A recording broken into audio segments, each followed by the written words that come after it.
My dog, Max, barks at the wall every day. He's a 4-year-old border collie who has been with me since he was a puppy. I adopted him after ending a long-term relationship, feeling lonely and in need of some company in my now empty home. I had heard about their intelligence, but Max truly surprised me. He learned my wake-up time, and once, during a severe peanut allergy episode, managed to press the emergency button on the phone. In a way, I owe my life to this little canine, which is why I became very concerned about what's been happening. 2 weeks ago, as I was getting ready for bed, I noticed Max standing and staring at one of the walls at the end of the hallway, near the master bedroom. I thought maybe it was a bug or something of the sort. He stayed like that for a few good minutes, and when I called him, he ran to the bed. Yes, we sleep together.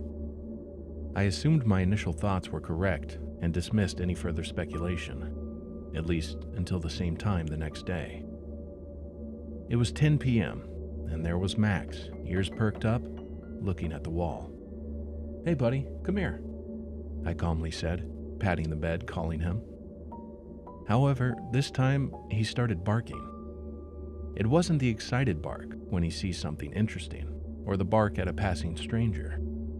It was something more primal, anxious, as if he were nervous about something behind the concrete layer. He stayed like that for about 2 hours, until I finally managed to calm him down. This time, while petting his neck, I began to think about what it could be. The neighbor's house isn't attached to ours, and we live in a townhouse, so there are no other floors or apartments nearby. The next day, I decided to check the backyard, the outside of the wall he was barking at. Looking there, nothing seemed out of place, just the solid wall with its coating and the gutter drainage pipe. Perhaps it was a rat in the pipe? I bought rat poison and placed it in the tubing, making sure to keep Max away from it. However, for the next 3 days, nothing changed. I asked some neighbors if they had been dealing with pests lately, but the answer was always no. I decided to take Max to the vet to ensure everything was okay. Maybe it was a health issue. When we arrived, the doctor said he was in perfect health, and indeed, outside those specific hours and away from the wall, Max was just like any other dog. I insisted a bit, telling the vet about all my failed guesses, and he suggested recording Max's barks to get a better understanding. Perhaps the intensity and frequency of the barks could provide some clues. When I got home, a few minutes before the usual time, I set up the recorder to capture the sounds. I was exhausted from a string of sleepless nights, so as soon as Max started barking, my head became heavy on the pillow, and to the sounds of his barks, I fell asleep. I woke up the next day to Max licking my hand, which hung off the bed. It was a Saturday, so I woke up lazily, slipped on my slippers, and as I passed by the recorder, remembered to stop the recording and brought it with me downstairs. While frying eggs, I played the audio. Nothing out of the ordinary, just Max barking, and it continued for about 10 minutes perhaps. I was ready to turn off the audio to eat in peace, when suddenly, a bark sounded. And I know it sounds obvious. Wow, a bark from your dog's recording? Who could have expected that? But it wasn't Max. It was a muffled bark, more distant, as if it were coming from behind the wall, I suppose. They continued like that, Max reacting to the wall's bark by barking more, and they went on in this cycle for a good while. I asked Mr. Charles, my neighbor at the back, if he had heard any barking or if anyone in the neighborhood had recently adopted a dog. He denied it, saying he only heard Max, and I should check if anything was wrong with my dog. I decided to stay awake that night and listen to this bark for myself. Precisely as Max started barking, those barks began. It was as if they were indeed right behind the wall, even though we were on the second floor. After a few minutes of this, I pounded on the wall with my fist. "Hey, enough already!" The bark turned into a low growl. "Go home, boy!" I knocked again. The sound ceased completely. I waited a bit, and indeed, it didn't return. I called Max, and we lay down to sleep. However, I woke up in the middle of the night startled by a loud noise coming from behind the door. Max, by my side, though still lying down, was alert, pointing his nose toward the noise. I cautiously removed the blanket from my body, and on my tiptoes, I went to investigate. Looking through the keyhole, I saw there was nothing. I opened the door cautiously. The empty hallway stared back at me. Suddenly, again, the noise on the wall. A thud. But the worst part was what followed. It was a strange sound, like a bird perhaps, a parrot when it mimics speech, but with the voice of a larger animal, something with a raspy throat. It began to mumble unintelligibly, until I realized. Hey, enough! It banged again. I froze. Go home, boy. The syllables elongated, as if it didn't know when to stop. I didn't know what to do. Max started barking, and the thing continued in return. I called the police in a panic, saying someone was outside banging on my wall, accompanied by an animal. They arrived in about half an hour, and I spent the whole time locked in my room, under the covers, with Max by my side protecting the door.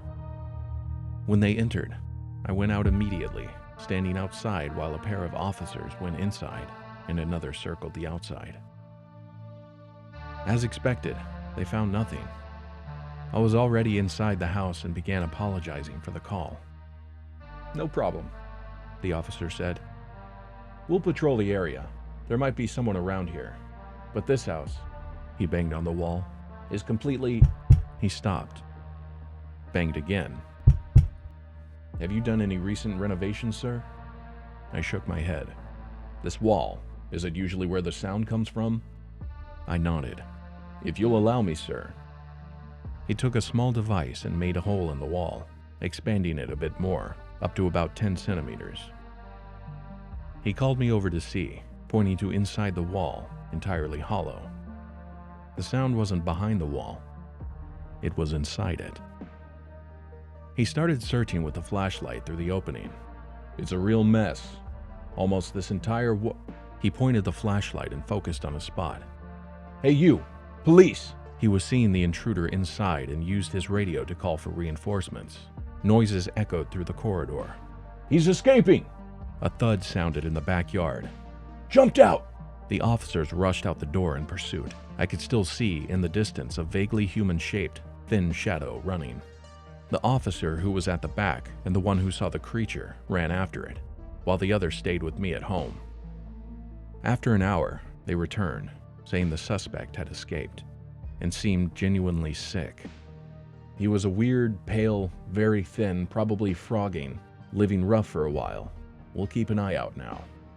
They bid farewell, saying they would be on standby in the neighborhood, in case the strange intruder decided to return.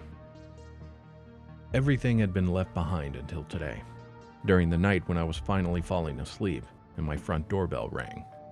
I got up and stood in the hallway, waiting for a second ring. Police! The voice of the officer who had attended me before sounded. I'm coming. I thought, wondering what it could be. Maybe they finally caught the lunatic. As I descended the stairs, Max was already at the door, standing, staring. Boy?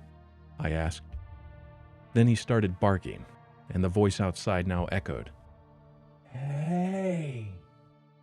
A bang. Boy! Its disguise unraveled. The horrifying voice, creeping with each syllable, made my spine shiver. Yeah! It banged once more. I was about to call the police again when I decided to do something. Look. I wanted to know who was out there, who took away my peace, or what of him was left. I cautiously approached the peephole, instantly regretting it. There it was, an almost human figure, almost. As my eyes adjusted, I could see more details, and by God, I almost vomited. Its skin wasn't its own. It wore skin on top, the face of the officer. Folds formed where there was excess, and the texture stretched where it lacked, as if it were trying to adjust the suit to its body. Some parts were missing, especially in the chest, where a trail of blood descended to the feet. I put my hand over my mouth to prevent a scream, followed by a vomit fountain. I called the police again. I don't know if they'll believe me. I don't know if they'll arrive before it does. So I'm leaving this note on my computer. If you are the police, please help. If you are a neighbor or friend and found this, don't trust me. He must have taken my skin. I just hope it ends well for both me and Max.